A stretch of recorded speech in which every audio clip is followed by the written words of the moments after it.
Hello नमस्कार दोस्तों, आप सभी का पीटीएफ आईएएस एकेडमी में स्वागत है।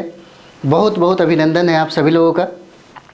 जैसा कि हम लोग बिहार स्पेशल कर रहे थे, तो बिहार स्पेशल पे लगभग 3-4 एपिसोड हो चुका है और हम लोग बिहार स्पेशल जो टारगेट कर रहे हैं वो खास करके बीपीएससी जो ट्रिपल यानी कि बीपीएससी जो बिहार शिक्षक का जो परीक्षा है 3.0 और अगर बात कर दिया जाए 4.0, ये सब काम आ जाएगा, ठीक है।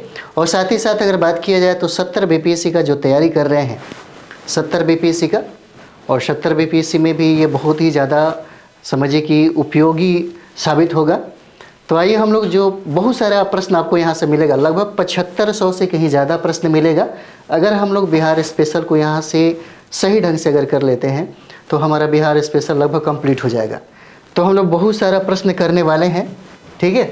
तो चलिए लंबा वीडियो हम लोग नहीं करेंगे, छोटा छोटा ही वीडियो करेंगे ताकि आपको स्टडी करने में मतलब समझिए कि सहूलियत मिल सके। तो हम लोगों ने 1 से लेकर 50 तक किया था। अब हम लोग काम करेंगे 51 से 100 तक, ठीक है। तो देखिए 51 क्वेश्चन कहता है कि बुद्ध द्वारा, चलिए यहाँ देखते हैं। 51 नंबर कहता है कि बुद्ध के द्वारा किया गया प्रथम उपदेश क्या कहलाता है। कहता है कि बुद्ध द्वारा दिया गया जो प्रथम उपदेश है क्या कहलाता है। तो देखिए प्रथम उपदेश उन्होंने सारनाथ में दिया था, मृगदाव भी कहा जाता है, और उस घटना को धर्मचक्र परिवर्तन के नाम से भी हम लोग जानते हैं, धर्मचक्र परिवर्तन के नाम से भी जानते हैं, ठीक है। और बुद्ध ने यहीं पे 5 अपने मित्रों को, अपने साथियों को उन्होंने पहली बार अपने धर्म के बारे में, अपने धर्म के बारे में उन्होंने उपदेश दिया था, है ना। 4 आर्य जो सत्य हैं उनके बारे में उन्होंने वहाँ पर डिटेल्स में बात की थी। अगला सवाल है कि बौद्ध संघ की स्थापना कहाँ हुई, है ना। 52 नंबर सवाल कहता है कि बौद्ध संघ की स्थापना कहाँ हुई, ठीक है। तो ये आपका सारनाथ हो जाएगा, आंसर क्या होगा, बी हो जाता है। अगला सवाल कहता है कि प्रथम उपदेश देने के बाद बुद्ध जो है सारनाथ से कहाँ गए। अगला सवाल देखेंगे तो प्रथम उपदेश देने के बाद बुद्ध सारनाथ से कहाँ गए, तो ये आपका क्या हो जाएगा, वाराणसी हो जाता है, आंसर आपका बी हो जाता है, वाराणसी। चलिए अगला हम लोग देखते हैं। अगला 54 नंबर जो सवाल है हमारा, 54 नंबर सवाल 54 कहता है कि वाराणसी में महात्मा बुद्ध किसके घर रुके थे, है ना। 54 नंबर सवाल है वाराणसी में महात्मा बुद्ध जो है किसके घर रुके थे। तो 54 नंबर सवाल देखिए कहता है यहाँ पे श्रेष्ठी पुत्र के यहाँ रुके थे, आंसर क्या हो जाएगा, सी, श्रेष्ठी पुत्र के यहाँ महात्मा बुद्ध रुके हुए थे। अगला सवाल देखिएगा, कहता है कि किस शासक ने गौतम बुद्ध को वेनुवन बिहार जो है वो दान में दे दिया। 55 नंबर सवाल है, कहता है कि किस शासक ने गौतम बुद्ध को, किस शासक ने गौतम बुद्ध को वेनुवन बिहार क्या किया, दान में दे दिया। तो ये क्या हो जाते हैं, इसका आंसर आपका ये होता है बिंबिसार के द्वारा, ठीक है, बिंबिसार के द्वारा। निम्न में से कौन गौतम बुद्ध का शिष्य नहीं था, ठीक है। अगला सवाल 56 में है, कहता है कि कौन गौतम बुद्ध का शिष्य नहीं था। तो 56 क्या हो जाएगा, यहाँ पे देखिए इसका नाम है जम्बुत, क्या नाम हो जाता है, इसका नाम जम्बुत हो जाता है, ठीक है। आगे हम लोग देखेंगे 57 नंबर जो सवाल है हमारा, 57 देखिए कहता है कि सारीपुत्र एवं उपाली गौतम बुद्ध के शिष्य कहाँ बने थे। सारीपुत्र और कहता है उपाली जो गौतम बुद्ध के शिष्य कहाँ बने थे। 57 नंबर सवाल देखिए, तो 57 जो है आपका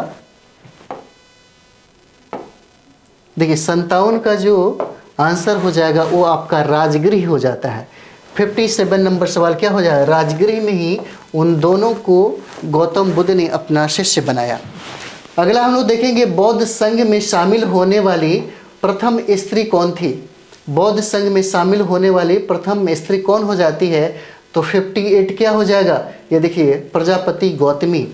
प्रजापति गौतमी को सबसे पहले बौद्ध संघ में शामिल किया गया, क्योंकि बुद्ध नहीं चाहते थे कि उनके संघ में कोई महिला शामिल हो। यही वजह था कि उनके जो प्रिय शिष्य थे जिनका नाम था आनंद के बहुत आग्रह करने पे ही उन्होंने महिलाओं को संघ में शामिल करना शुरू कर दिया।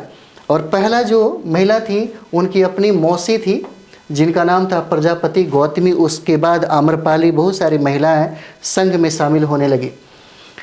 अगला सवाल है, कहता है कि किसके कहने पर गौतम बुद्ध ने स्त्रियों को बौद्ध संघ में शामिल किया, है ना। तो ये क्या हो जाता है, आनंद के कहने पर बुद्ध क्या हुआ, इस बात को स्वीकार कर लिए। लेकिन यहाँ पे कहते हैं कि अब लगता है कि मैं इसे चिरस्थायी बनाने वाला था, अब यह जो संघ है ज़्यादा दिनों तक नहीं बना रहेगा। ठीक है। अगला सवाल देखिए, कहता है कि स्त्रियों के बौद्ध संघ में शामिल होने पर किसने कहा था कि जो बौद्ध धर्म 1000 वर्षों तक चलता वह अब 500 वर्षों में ही समाप्त हो जाएगी, है ना। यही बात कही थी। जब बौद्ध संघ में महिलाओं को शामिल किया गया तब बुद्ध का यही जवाब था और बिल्कुल यही हुआ। ठीक है। 60 नंबर सवाल हो जाता है, बिल्कुल यही हुआ। और गौतम बुद्ध ने यही बात कहा था कि मुझे लगा था कि हमारा जो बौद्ध संघ है 1000 वर्षों तक चलेगा, इन महिलाओं के शामिल हो जाने से शायद ये 500 वर्षों तक भी ना चले। निम्न में से कौन गौतम बुद्ध का चचेरा भाई था? 61 नंबर सवाल है। कहता है कौन चचेरा भाई था, तो क्या हो जाएगा, ये देखिए चचेरा भाई इनके देवदत्त थे। और देवदत्त चाहते थे बुद्ध के जीवित रहते ही बौद्ध संघ का प्रमुख बनाना, ये चाहते थे। ठीक है। अगला हम लोग देखेंगे, अगला सवाल देखिए 62 नंबर सवाल जो है,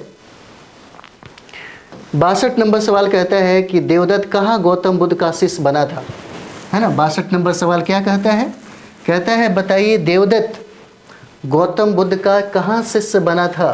ये आपका 62 नंबर सवाल हो जाता है। तो ये हो जाएंगे लुम्बिनी में, ये लोग क्या करते हैं, इनकी जो शिष्य है ये ग्रहण कर लेते हैं। ज्ञान प्राप्ति के कितने वर्ष बाद गौतम बुद्ध वैशाली पहुँचे? 63 नंबर सवाल हो जाता है। तो ये देखिएगा 8 वर्ष के बाद गौतम बुद्ध वैशाली पहुँचते हैं। कहाँ के शासक ने गौतम बुद्ध को कुटपशाला नामक बिहार दान में दिया था, है ना। 64 नंबर सवाल क्या हो जाएगा, तो ये देखिए लिच्छवियों के द्वारा ये दिया गया। ठीक है, लिच्छवी हो जाता है। 64 हम लोग किए। चलिए आप आगे बढ़ते हैं। 65 नंबर सवाल है हमारा। 65 कहता है कि कहाँ की नगर वधु गौतम बुद्ध की शिष्या बनी, है ना। 65 नंबर सवाल हो जाता है, क्या हो जाएगा, तो यही वैशाली की जो आम्रपाली थी, जो नगर वधु थी, वही बनती है जो वैशाली की रहने वाली है। ठीक है। अगला हम लोग देखेंगे 66 नंबर सवाल जो है। 66 कहता है कि वैशाली की नगर वधु का क्या नाम था। 66 वैशाली की नगर वधु का क्या नाम था, तो देखिए 66 नंबर सवाल है, ये आपका बी हो जाएगा, आम्रपाली, है ना, आम्रपाली हो जाता है। 67 नंबर सवाल देखिए, मगध की शासक की पत्नी बुद्ध की शिष्या बनी। आंसर क्या हो जाता है, डी हो जाता है। यहाँ पे आपका मगध हो जाएगा, मगध के शासक की पत्नी, ठीक है, बुद्ध की शिष्या बनती है, ये हो जाएगा आपका मगध। मगध के शासक बिंबिसार की पत्नी का क्या नाम था? सवाल पूछ रहा है 68 नंबर जो है, कहता है कि मगध के शासक जो बिंबिसार है, इनकी पत्नी का नाम क्या हो जाता है? 68 नंबर क्या हो जाता है? ये क्षेमा नाम रहता है। हालांकि अगर देखा जाए तो गौतम बुद्ध के समय में ये जो मगध की जो शासक है बिंबिसार और गौतम बुद्ध के बीच में मित्रवत संबंध था। एक समय ऐसा हुआ कि बिंबिसार ने ही गौतम बुद्ध की भी जान बचाई थी। और ज्ञान प्राप्ति के 24वें वर्ष बुद्ध कहाँ गए थे? सवाल कहता है कि ज्ञान प्राप्ति के 20वें वर्ष से बुद्ध कहाँ गए थे? तो 69 नंबर सवाल देखिए, ये कहता है कौशल गए थे। आंसर क्या था? सी हो जाएगा। ये यहाँ पे कौशल पहुँचते हैं। आगे देखेंगे हम लोग 70 नंबर सवाल। 70 हमारा कहता है कि निम्न में कहाँ कौशल की राजधानी थी, है ना, कहाँ कौशल की राजधानी थी? 70 नंबर सवाल हमारा क्या हो जाता है? तो 70 का क्या होगा? ए हो जाता है, श्रावस्ती, है ना। 70 का क्या हो जाएगा? श्रावस्ती हो जाएगा। 71 नंबर, अंगुलीमाल नामक डाकू बुद्ध का शिष्य कहाँ बना? अंगुलीमाल नामक जो डाकू है बुद्ध का शिष्य कहाँ बना? तो 71 नंबर सवाल क्या हो जाएगा? तो ये देखिए श्रावस्ती में ये यहाँ पे शिष्य बन जाते हैं। बुद्ध ने अपने जीवन में सर्वाधिक उपदेश कहाँ दिए थे? 72 नंबर सवाल क्या हो जाएगा? सर्वाधिक उपदेश बुद्ध ने श्रावस्ती में दिया। कहाँ पे दिया, तो श्रावस्ती हो जाता है। बुद्ध की मृत्यु कहाँ हुई, तो बुद्ध की मृत्यु हो जाता है एक कुशीनारा में हो जाता है। बुद्ध की मृत्यु कुशीनारा में हो जाता है। ठीक है, 74 नंबर सवाल हम लोग देखेंगे यहाँ पे। तो 74 कहता है कि, है ना, कौन सा, यानी कि आंसर क्या होगा, डी, शुक्र का मांस खाने से बुद्ध को उदर विकार हुआ जिससे बुद्ध की मृत्यु हो गई। बुद्ध की मृत्यु की घटना को हम लोग क्या बोलते हैं, बुद्ध की मृत्यु की घटना को महापरिनिर्वाण कहा जाता है। बुद्ध की मृत्यु के बाद बौद्ध जो धर्म का मार्ग है, दर्शक कौन बना, है ना, मार्गदर्शन कौन बना, तो यहाँ पे देखिए 76 नंबर जो है ये आनंद हो जाता है। ठीक है, आनंद हो जाता है।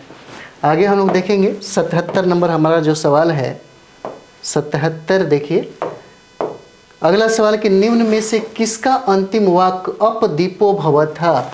77 नंबर सवाल, अपदीपो भव, और ये जो शब्द है गौतम बुद्ध का हो जाता है, आंसर बी हो जाएगा।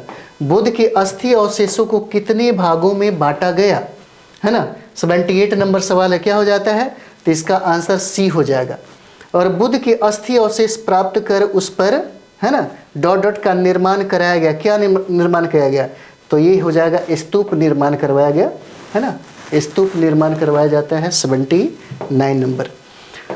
80 नंबर हम लोग सवाल देखेंगे। 80 कहता है यहाँ पे कि कोई भी व्यक्ति, ठीक है, 80 नंबर सवाल देखिए, कहता है यहाँ पे कोई भी व्यक्ति, ठीक है, माता पिता की आज्ञा के बिना संघ में प्रवेश नहीं कर सकता था। ठीक है, इसका आंसर डी हो जाएगा। निम्न में से कहाँ बुद्ध के अस्थि अवशेषों पर स्तूप का निर्माण नहीं हुआ था, कहता है कि स्तूप का निर्माण नहीं हुआ था, तो क्या हो जाएगा, बी हो जाएगा। 81 का क्या होगा, विदेह में नहीं हुआ था। निम्न में से कौन बौद्ध धर्म का अनुयायी नहीं था, है ना, बौद्ध धर्म का अनुयायी 82 हो जाता है, कौन नहीं था, तो देखिए उदयन नहीं हो जाता है। ठीक है, अगला सवाल हम लोग देखेंगे। अगला सवाल जो है 83 नंबर जो सवाल है, कहता है कि निम्न में कौन महात्मा बुद्ध का शिष्य था, है ना। 83 नंबर सवाल क्या हो जाएगा, तो देखिए 83 का आपका क्या हो जाएगा, डी हो जाता है। ए, बी और सी तीनों, जीवक, महाकश्यप और सुनीत, ठीक है, तीनों का तीनों हो जाएगा। निम्न में से कौन स्त्री बौद्ध धर्मानुयायी नहीं थी। 84 नंबर सवाल क्या हो जाता है, तो देखिए प्रिय दर्शना जो है वो नहीं होती है। गौतम बुद्ध ने कितने आर्य शक्तियों का प्रतिपादन किया, तो 4 आर्य शक्ति हो जाते हैं, आंसर सी हो जाएगा। अष्टांगिक मार्ग किस धर्म से संबंधित है, तो अष्टांगिक मार्ग का जो संबंध है बौद्ध धर्म से हो जाता है।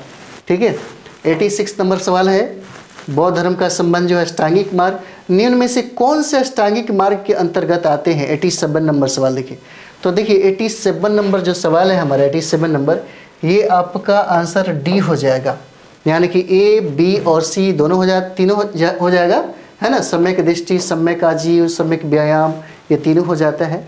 निम्न में कौन से अष्टांगिक मार्ग के अंतर्गत नहीं आता, है ना, किसके अंतर्गत नहीं आता है, तो 88 नंबर क्या हो जाएगा, ये देखिए सम्यक जो ज्ञान है, सम्यक जो ज्ञान है ये नहीं आता है, 88 नंबर सवाल जो है। उसके बाद 89 नंबर सवाल हम लोग देखेंगे। 89 नंबर सवाल देखिए, अगर सारा का सारा क्वेश्चन अगर हम लोग करते हैं, लगभग 7500 से कहीं ज़्यादा जो प्रश्न है अगर हम लोग कर ले, तो बिहार जो बीपीएससी टीचर में जो पूछेगा, यानी कि बीपीएससी का जो बिहार शिक्षक भर्ती का एग्ज़ाम जो आप देने जा रहे हैं, उसमें बिहार स्पेशल से भी प्रश्न पूछे जाते हैं, है ना। तो बिहार स्पेशल बात करें, हिस्ट्री से सर्वाधिक प्रश्न पूछे जाते हैं, तो यहाँ से प्रश्न तो आपका नहीं छूटने वाला है। 7500 से कहीं ज़्यादा प्रश्न है आपका, हर टॉपिक से, टॉपिक बाय टॉपिक हम करा रहे हैं। और टॉपिक बाय टॉपिक अगर एक मतलब समझिए कि अगर सिस्टमेटिक ढंग से आप कर लेते हैं तो आपका एक भी प्रश्न नहीं छूटने वाला है। तो यहाँ देखेंगे हम लोग बौद्ध धर्म के अष्टांगिक मार्ग पर चलने के लिए एवं जीवन में नैतिक आचरण करने के लिए कितने सील बनाए गए हैं। 89 नंबर सवाल क्या हो जाता है, कितने सील हैं, तो 10 सील जो है उनको बनाया गया। और निम्न में से कौन बौद्ध धर्म के 10 सीलों में शामिल है, ये कहा जा रहा है।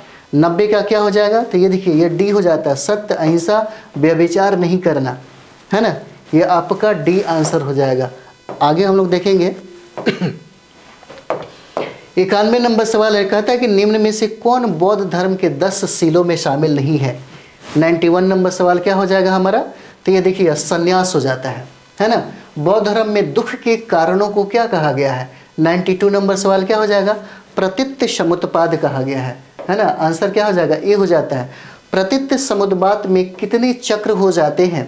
93 नंबर सवाल, ये 12 चक्र होते हैं। ठीक है। अगला कहता है कि बौद्ध धर्म डॉट डॉट डॉट क्या हो जाता है? 94 नंबर क्या हो जाएगा? अनिश्वरवादी हो जाता है। 94 बौद्ध धर्म क्या हो जाएगा? अनिश्वरवादी हो जाएगा। अगला हमारा जो सवाल है, बौद्ध धर्मावलंबी किसमें विश्वास नहीं करते हैं? 95 नंबर सवाल क्या हो जाएगा? तो 95 नंबर ये हो जाता है, बी आंसर होगा, है ना। इसका आंसर बी हो जाता है। आगे हम लोग देखें 96 नंबर सवाल जो है, 96 नंबर सवाल कहता है कि निम्न में से किस शासक ने बौद्ध धर्म को संरक्षण दिया था? 96 नंबर सवाल क्या हो जाता है? तो देखिए ए, बी और सी तीनों हो जाएगा। अशोक ने, कनिष्क ने और हर्षवर्धन, इन तीनों लोगों ने बौद्ध धर्म को आसमान तक पहुंचाया। निम्न में से किस देश में बौद्ध धर्म का प्रसार हुआ था?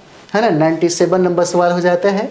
तो ये देखिए श्रीलंका में भी हुआ, चीन में भी हुआ, तिब्बत में भी हो जाता है। आंसर ए, बी और सी तीनों हो जाएगा। उसके बाद 98 नंबर सवाल हम लोग देखेंगे। कहता है कि भारत में बौद्ध धर्म की सफलता के कारण क्या थे? सफलता के कारण 98 नंबर सवाल। तो देखिएगा, ये जनवादी होना, पाली भाषा का प्रयोग होना और मध्यम मार्गी धर्म का पालन करना, इस तरीके से क्या हुआ? तीनों हो जाएगा। 99 कहता है कि निम्न में से किस व्यक्ति का बौद्ध संघ में प्रवेश वर्जित था? है ना, प्रवेश वर्जित था। तो क्या हो जाएगा? तो ये देखिएगा रेनी व्यक्ति प्रवेश नहीं कर सकते थे, सैनिक, जो राजा का सैनिक है वो नहीं प्रवेश कर सकते थे, और जो रोगी हैं वो भी प्रवेश नहीं कर सकते थे। इसलिए ए, बी और सी तीनों हो जाता है ना। और इस सेशन का हम लोग अंतिम जो सवाल करने जा रहे हैं ये है, निम्न में से कौन बौद्ध संघ में प्रवेश नहीं कर सकता था? है ना, बौद्ध संघ में प्रवेश नहीं कर सकता था। तो यहाँ पे देखिए, चोर बौद्ध संघ में प्रवेश नहीं कर सकता था, हत्यारा, इसे भी बौद्ध संघ में प्रवेश करने की मनाही थी, और साथ ही साथ जो राजा का सेवक है इसे भी बौद्ध संघ में शामिल नहीं किया जा सकता था। तो इस तरह से ये जो एपिसोड आपका जो बिहार स्पेशल का है, जो सबसे ज़्यादा सर्वाधिक जो फ़ायदा होगा, अगर आप डायरेक्ट मतलब समझिए कि रिवाइज भी कर लेते हैं तो प्रश्न नहीं छूटने वाला है। तो चलिए हम लोग अगले वीडियो में मिलते हैं। आप लोग थोड़ा सा अच्छा से इसका स्टडी करिए। और स्पेशल की अगर बात करें, बिहार स्पेशल का, तो एक अच्छा किताब है, अगर इम्तियाज़ अहमद की किताबें अगर आपके पास है तो एक बार ज़रूर स्टडी कर लीजिएगा।